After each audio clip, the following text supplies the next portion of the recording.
ইয়াত সুশীল দাসৰ ঘৰত চুৰ হৈছিলে।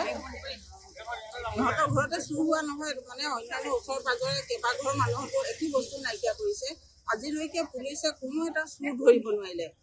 যিহেতু সিদিনাখন সুশীল দাসৰ ঘৰত ককায়েকৰ শ্ৰাদ্ধ থকা, তাত মানুহ থকা অৱস্থাত গোটেই বস্তু সোণৰ গহনা পাতি টকা পইচা লৈ গ'ল।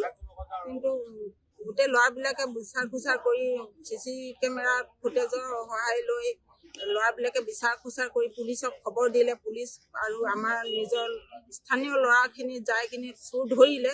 আজি ইমান কেইদিন হ'ল, 4 দিন হ'ল নে? 4 দিন হ'ল, কিন্তু আজিলৈকে পুলিচে একো এটা বস্তু উদ্ধাৰ কৰিব পৰা নাই। যিখিনি উদ্ধাৰ কৰি আছে আমাৰ মানে নিজৰ স্থানীয় ল'ৰাখিনিৰ সহায়তহে বস্তু এটা এটাকে উদ্ধাৰ কৰা হৈছে।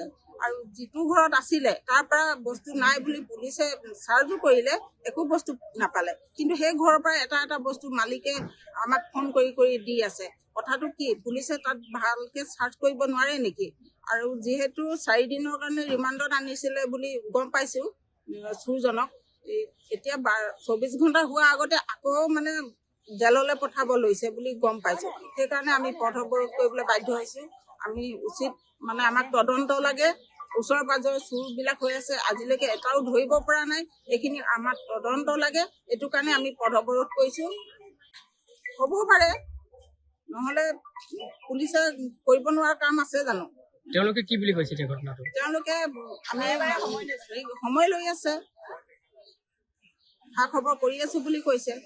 আৰু ৰিমাণ্ডত অনাৰ পিছত পটককে কিয় থ'বলগীয়া হ'ল, আকৌ জেললৈ কিয় পঠাবলগীয়া হ'ল? আমাক সেইটোহে লাগে। নিৰাপত্তাটো কাকপথাৰবাসীৰ কাৰণে একেবাৰে নাই।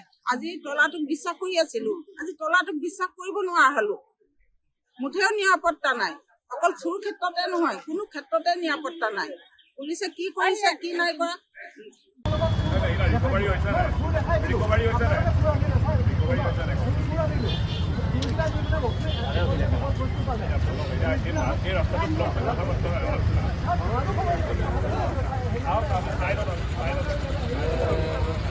মানে ইয়াত সুশীল দাসৰ ঘৰত চুৰ হৈছিলে। সিহঁতৰ ঘৰতে চুৰ হোৱা নহয়, মানে অন্যান্য ওচৰ পাজৰে কেইবাঘৰ মানুহতো একো বস্তু নাইকিয়া কৰিছে। আজিলৈকে পুলিচে কোনো এটা চুৰ ধৰিব নোৱাৰিলে।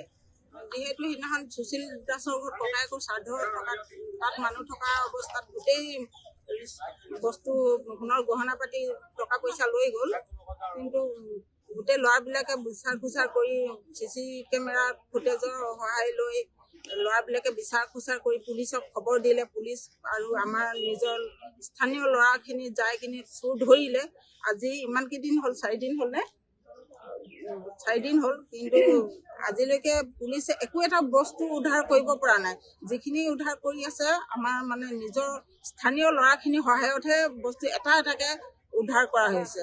আৰু যিটো ঘৰত আছিলে তাৰ পৰা বস্তু নাই বুলি পুলিচে চাৰ্জো কৰিলে, একো বস্তু নাপালে। কিন্তু সেই ঘৰৰ পৰা এটা এটা বস্তু মালিকে আমাক ফোন কৰি কৰি দি আছে। কথাটো কি, পুলিচে তাত ভালকে চাৰ্চ কৰিব নোৱাৰে নেকি?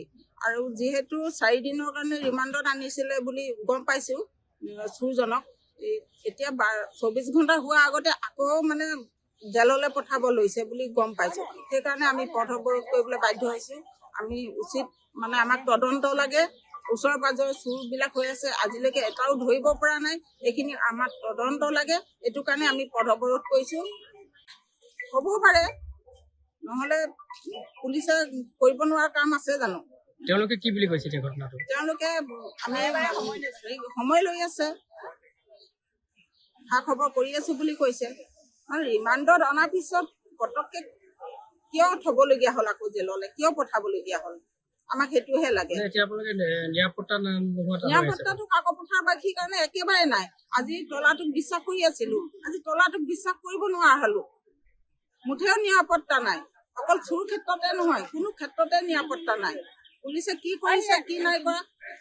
যিকোনো খবৰৰ বাবে যোগাযোগ কৰক 7099017330 লগতে 7099017110 নম্বৰত।